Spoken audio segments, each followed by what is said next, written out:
अस्सलाम वालेकुम गाइस, कैसे हैं आप लोग।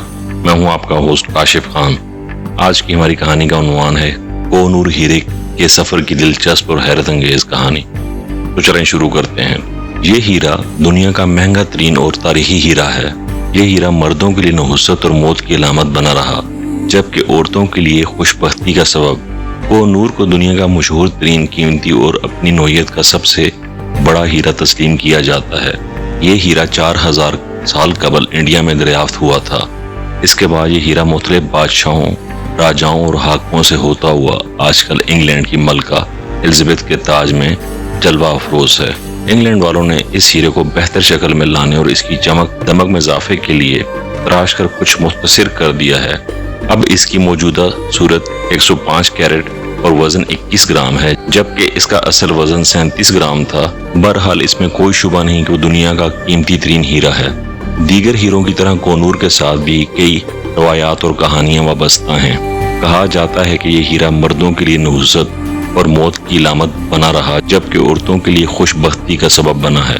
कोह-ए-नूर हीरा इंडिया के मुख्तलिफ हिंदू और मुसलमान हुक्मरानों से होता हुआ 1526 में मुगल बादशाह बाबर के हाथ में उस वक्त आया जब उसने इब्राहिम लोदी को शिकस्त देकर दिल्ली पर कब्जा कर लिया था।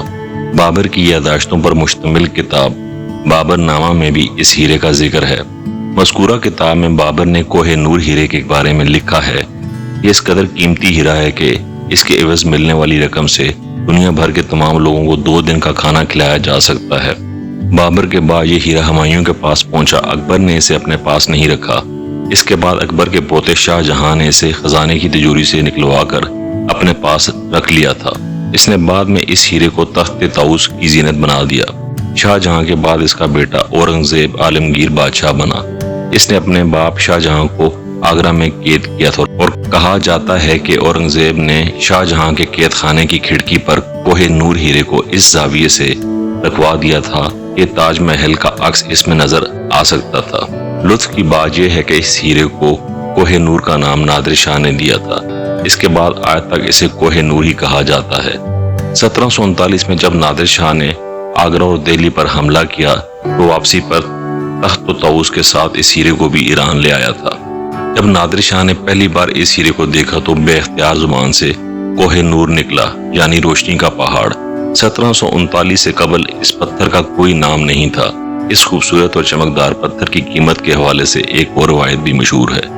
नादिर शाह की एक बीवी ने कहा था, अगर कोई ताकतवर मर्द एक पत्थर मगरिब की जानब, एक मशरिक की तरफ, एक जनूब और एक शुमाल की जानब 5 पत्थर पूरी कुव्वत से ऊपर की जानब उछाल दे, पत्थरों के दरमियान चारों अतराफ के घेरे में 5 पत्थर की बुलंदी तक सोने और कीमती चीजों से भर दिया जाए तो ये कोह-ए-नूर हीरे की कीमत के बराबर होगा। कहा जाता है कि कोह-ए-नूर हीरे को नादिर शाह से पोशीदा रखा गया था, लेकिन मुगल बादशाह मोहम्मद शाह के किसी घर के भेदी ने नादिर शाह को बतला कर दिया कि हीरा मोहम्मद शाह की पगड़ी में छुपा हुआ है। हीरे के बारे में खबर मिलते ही नादिर शाह इसे हासिल करने के लिए बेचैन हो गया। काफी सोच विचार के बाद इसने एक तकरीब का इनेकाद किया। वो ये मशहूर कर दिया कि वो दिल्ली का तख्त मोहम्मद शाह को वापस करने का इरादा रखता है।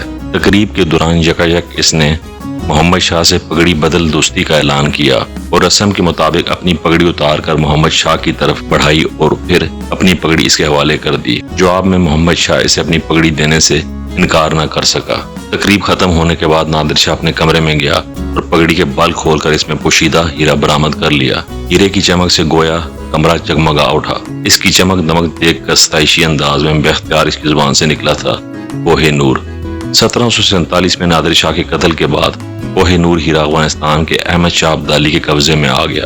1830 में माजूल हाकिम शाह शुजा ने किसी तरह वो हीरा हासिल किया और इसे अपने साथ लेकर काबुल से लाहौर पहुंच गया। वो पंजाब के महाराजा रंजीत सिंह से मिला और इसे हीरा पेश करके दरख्वास्त की कि वो ईस्ट इंडिया के अंग्रेजों को किसी तरह मादा करे कि अपनी ताकत इस्तेमाल करके इससे छीना गया इख्तियार वापस दिलाएं।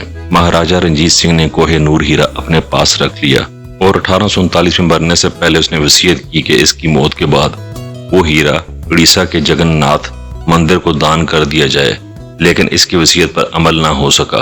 पंजाब में अंग्रेजों का कब्जा हो गया और लाहौर के किले पर बरतानिया का झंडा लहराने लगा। میثاق لاہور میں جو شرائط 1848 تحریر کی گئی تھی، ان میں ایک واضح شرط یہ تھی کہ کوہ نور ہیرا انگلینڈ کی ملکہ کی خدمت میں پیش کیا جائے گا۔ کوہ نور ہیرے کو بڑی حفاظت کے ساتھ بحری جہاز میں انگلینڈ پہنچایا گیا۔ حفاظت کے خیال سے اس ہیرے کی منتقلی کی خبر اخباروں سے پوشیدہ رکھی گئی تھی۔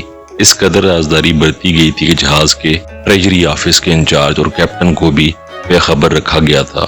وہ بھی نہیں جانتے تھے کہ اس آہنی باکس میں کیا لے جایا جا رہا ہے۔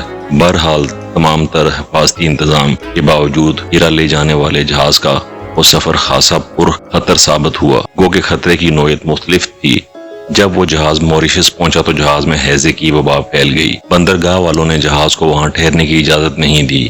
جہاز والے آئندہ سفر کے لیے سفری سامان، راشن وغیرہ حاصل کرنا چاہتے تھے، لیکن موریشس کے لوگوں نے ان کے خلاف جلوس نکالا اور مطالبہ کیا کہ جہاز بندرگاہ کی حدود میں داخل ہونے کی کوشش کرے تو اس پر گولیاں برسائی جائیں۔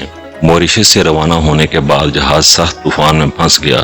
بہرحال 16 اپریل 1850 کو انڈیا سے روانہ ہونے والا جہاز تقریباً 86 دن کے سفر کے بعد انگلینڈ پہنچا۔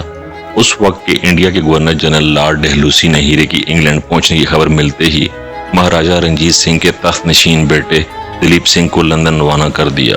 اس نے لندن پہنچ کر کوہ نور ہیرا ملکہ وکٹوریہ کو پیش کیا۔ اسی سال یعنی 1851 میں کوہ نور ہیرے کو ہائیڈ پارک میں رکھا گیا تاکہ عوام اس کا دیدار کر سکیں۔ اس وقت 1851 سے کوہ نور ہیرا برطانیہ کے قبضے میں ہے، جبکہ اس ہیرے کی ملکیت کے لیے کئی ممالک دعوے کرتے رہے ہیں اور وہ اسے حاصل کرنے کی خواہش بھی ظاہر کر چکے ہیں۔ 1976 میں پاکستان کے وزیر اعظم ذوالفقار علی بھٹو نے اس وقت کے برطانوی وزیر اعظم جم کالاہون سے مطالبہ کیا تھا کہ کوہ نور ہیرا پاکستان کو لوٹا دیا جائے۔ جواب میں انہوں نے انکار ہی کیا۔ پاکستان کے علاوہ انڈیا، افغانستان اور ایران بھی ہیرے کی ملکیت کے دعوے دار ہیں اور یہ تمام ملک وقتاً فوقتاً انگلینڈ سے ہیرے کی واپسی کا مطالبہ کرتے رہتے ہیں۔ معلوم ہوا ہے کہ آج کل کوہ نور ہیرا ٹاور آف لنڈن میں موجود ہے اور ملکہ انگلینڈ کی خواہش پر اسے وہاں رکھوایا گیا ہے۔ تو گائز، کیسی لگی آپ کو ہماری اسٹوری؟ ایسی اچھی سٹوریز کے لیے ہمارے ساتھ جڑے رہیں۔ میرے چینل کو سبسکرائب کریں، لائک کریں، شیئر کریں اور کمنٹ کریں، اور کمنٹ سیکشن میں جا کے اپنی آرا لازمی دیں گے آپ کس قسم کی سٹوریز پسند کرتے ہیں۔ Thank you so much.